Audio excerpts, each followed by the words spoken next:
superhero. Oh, I'm sorry, was that a political comment? Oh, I'm sorry. There's a familiar villain. So long, Superman. And not so familiar obstacles. Lois Lane is a mommy. That's the one superpower that he doesn't have. We meet the super unknown who was plucked by the super director to become the Superman. Oh my God, it's content. And find out how he filled some pretty big glasses and some pretty big boots. Superman. Yes, we're taking you up and away back into the Superman Returns movie special.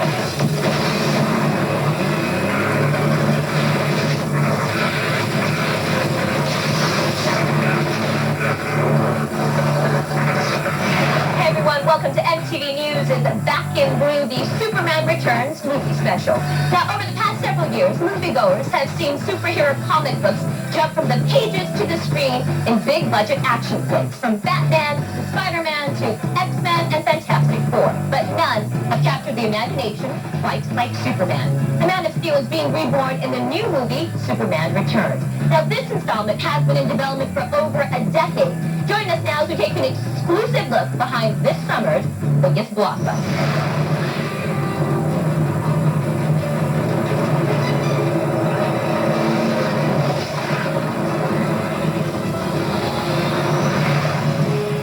Superman Returns isn't so much a sequel of the campy but iconic Superman movies of the late 70s and 80s as much as it's a reinvention. Yes, the story picks up where Superman's 1 and 2 left off, but it conveniently ignores the even more campy and less iconic Superman's 3 and 4.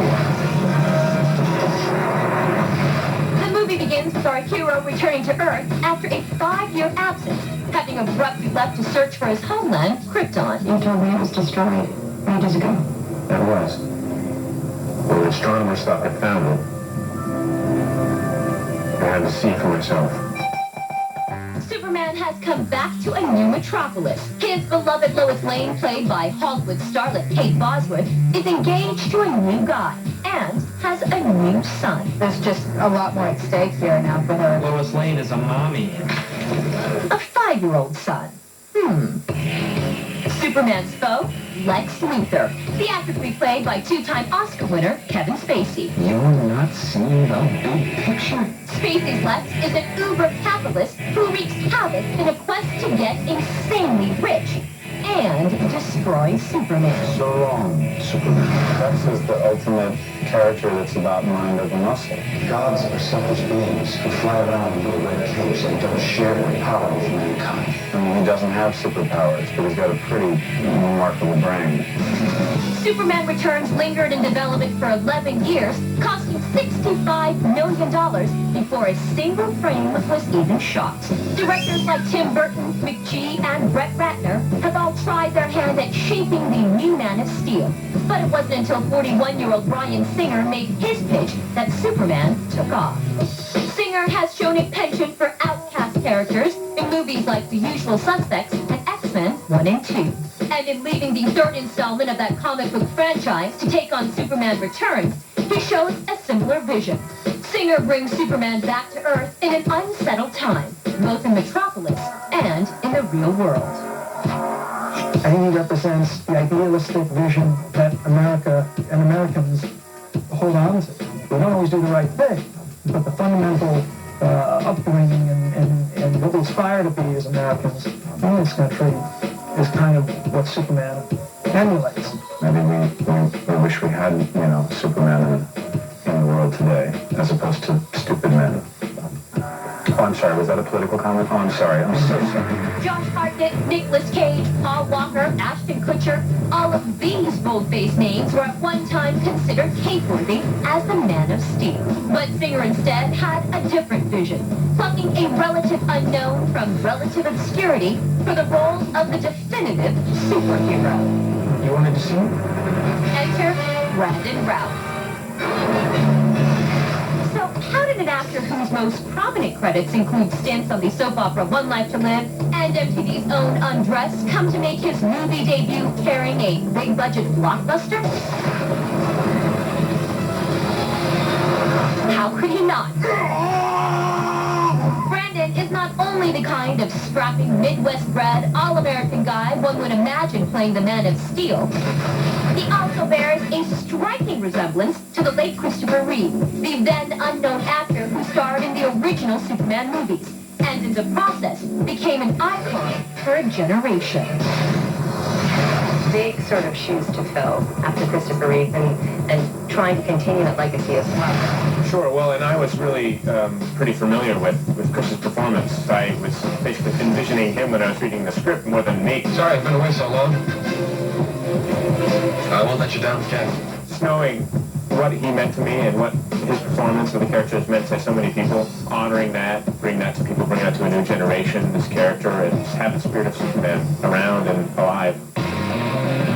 Superman first came alive as a comic book character in 1938 on the eve of World War II. He jumped to TV in 1948 and 1952, embodying the ideals of truth, justice, and the American way. And though Superman was later reinterpreted on TV for 1993's Lois and Clark, and more recently for the 2001 teen drama Smallville, he is most commonly associated with the original 1978 film. Superman! How do you make Superman yours?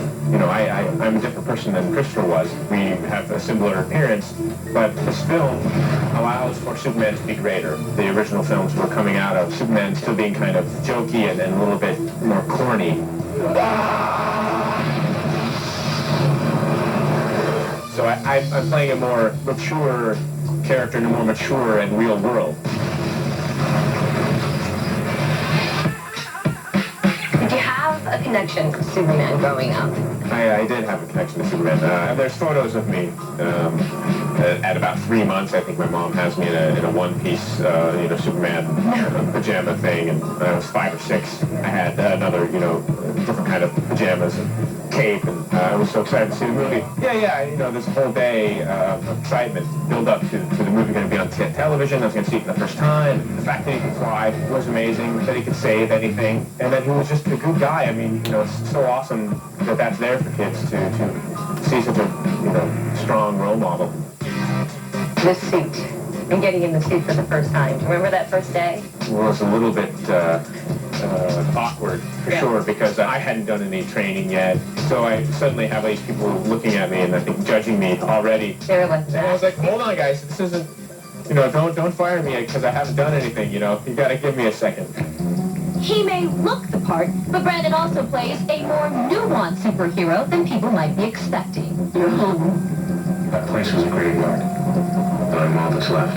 After returning to Earth, Superman is spiritually lost, not only looking for his place in the world again, but also in the life of old flame Lois Lane. It goes away and it comes back. I don't think he realizes the magnitude of his leaving. How could you leave us like that? He really does have to come back and find out how he fits into the world again, see him mature and see him grow through these things and experience them as a human being because he's a superhero, but he's he's humanoid and he wants to be human as he can be.